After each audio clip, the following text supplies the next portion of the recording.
Оваа власт нема намера да не внесе во Европската Унија и не води во изолација, го повтори ставот председателот на СДСМ Венко Филипче, откако деновиве и премиерот го повтори неговиот став дека нема да има уставни измени, се додека има можност повторно да ни бидат поставени барања и вета. Со членството во ЕУ, граѓаните ќе имаат многу бенефити и ќе се подобрат секторите за кои сега постојано се жалат, вели Филипче, но за да се надминат стравувањата од нови блокади, тој повикува на обединување и заеднички црвени линии.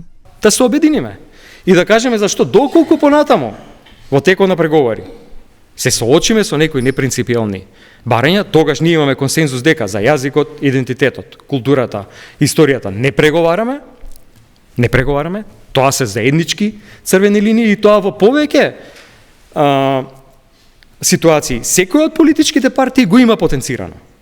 Во мора да помане го има потенцирано. Ние сме го потенцирали. Ајде да седнеме на маса заеднички да го ставиме тоа. Градоначалникот на Тетово Билјал Касами, коалициски партнер во власта, вели дека владата интензивно работи на реформската агенда кои се однесуваат на евроинтеграцијскиот процес. До здивје екти проблеми наведен гартен еве një do kisha thënë marrëveshje edhe me Sofjën se si më tutje procesi integrimit, sepse procesi i ndryshimeve kushtetuese dhe futjes së komunitetit bullgar ka të bëjë drejt për së drejti me vazhdimin e procesit eurointegrues. Nëse ne nuk kemi ndonjë situatë më të qartë se do të vazhdojë me intensitet më të lartë ky proces, do të jetë më e vështirë që të gjenden numrat në kuvend për të bërë ndryshimet kushtetuese. Но изјавата на претседателката Гордана Силјановска-Давкова, која рече дека државата треба да се апстрахира од статусот членство и да се апстрахира од, како што истакна, измислениот пат кон Брисел, предизвика реакции во јавноста.